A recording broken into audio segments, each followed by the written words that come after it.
How did the house of David almost go extinct after the reign of Ahaziah, and what prevented this? This is the question we seek to answer today as we continue our verse-by-verse study of the book of 2 Kings on walking through the Bible.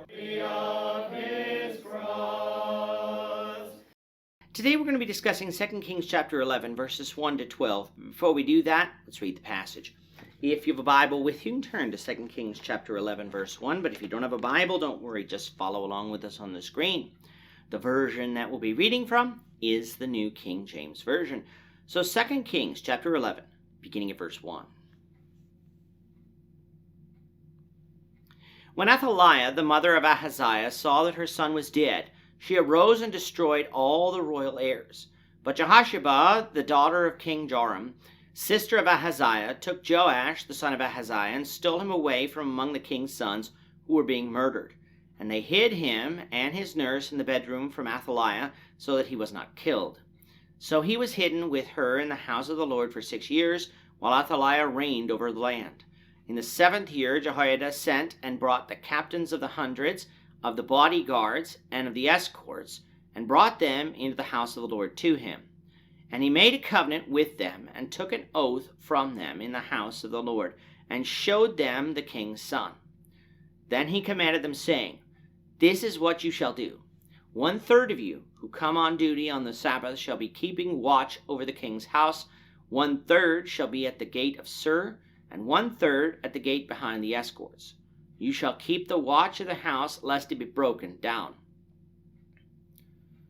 The 2 contingents of you who go off duty on the Sabbath shall keep the watch of the house of the Lord for the king. But you shall surround the king on all sides, every man with his weapons in his hand, and whoever comes within range, let him be put to death. You are to be with the king as he goes out and as he comes in.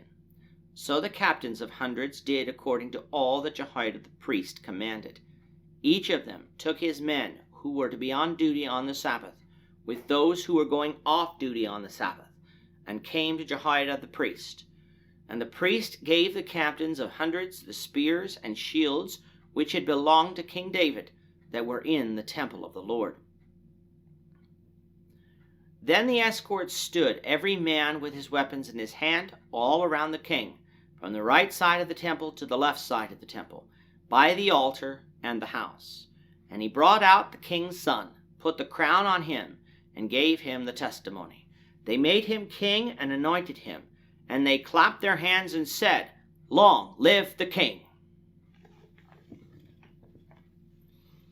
Over the last few lessons, we've been studying about the ascension of Jehu to the throne. He did this through the providence of God by killing Jehoram of Israel and bringing the judgment of God upon the house of Ahab, wiping it out completely. Jehu was a bit of a mixed bag during his 28-year reign, though, executing God's judgment and rooting out Baal worship, but also not following God's law and removing the idols from Dan and Bethel and following God's statutes. We had noted that it seems that Jehu obeyed God when it suited him and his ambition, but didn't obey when it didn't suit him. For his obedience, the dynasty that began with Jehu would be the longest one in Israel's history, with 5 kings coming from him. Chapter 10 concluded with the death of Jehu and his son Jehoahaz reigning in his place. While all this was going on, though, there was turmoil in Judah. Recall from chapter 9 that Ahaziah, king of Judah, was killed by Jehu. Now, as happened 5 times before in Judah, the normal course of events would be for Ahaziah's son to reign in his place.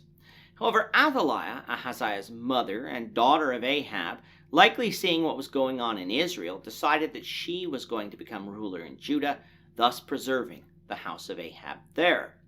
To do this, she would need to kill all the royal heirs, the children of Ahaziah, as well as anyone else who could challenge her for the throne. And in this she was largely successful, save one, Joash. Now Joash was just a baby when Athaliah slaughtered all the royal heirs, as later on down in the chapter he is said to have taken the throne at 7 years old. How Joash was saved, though, was through his aunt Jehosheba, who was the sister of Ahaziah. Jehosheba was also the wife of the high priest, according to 2 Chronicles 22, which makes sense, for when Jehosheba took Joash along with his nurse, she kept him in one of the side chambers in the temple. If you recall from our study of 1 Kings, in 1 Kings 6 verse 5, Solomon built chambers all around the temple.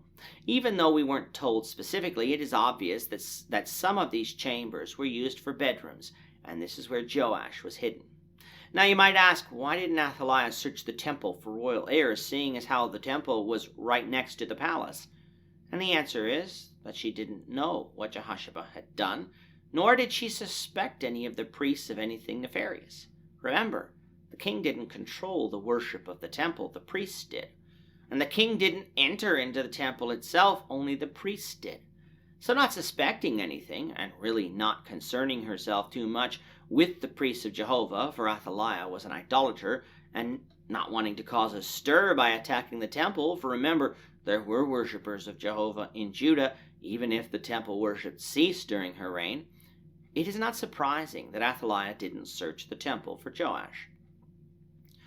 For 6 years, Athaliah ruled over the land until Joash became old enough to be crowned king.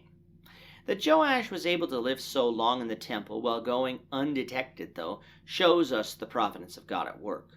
God had made a promise to David about his descendants sitting on his throne. The Messiah was to come from the kingly line of the house of David, and thus if God allowed Athaliah to kill all the heirs, that promise would be broken.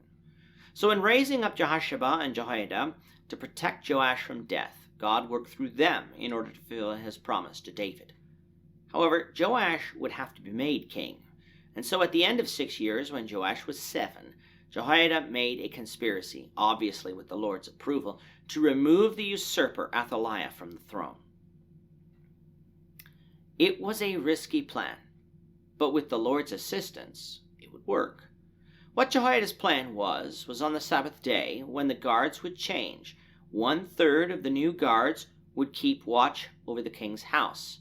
1/3 would be at the gate of Sur, one of the gates of Jerusalem, most likely near the palace, and 1/3 would be at the gate behind the escorts, which would be another gate near the palace. Those coming off duty that Sabbath were to keep watch at the temple for the king. When he came forth, they were to surround the king on all sides, everyone with weapons in his hand, weapons that belonged to David and were supplied by Jehoiada. Whoever came in range of them was to be put to death so that the king could be protected. And that's exactly what happened.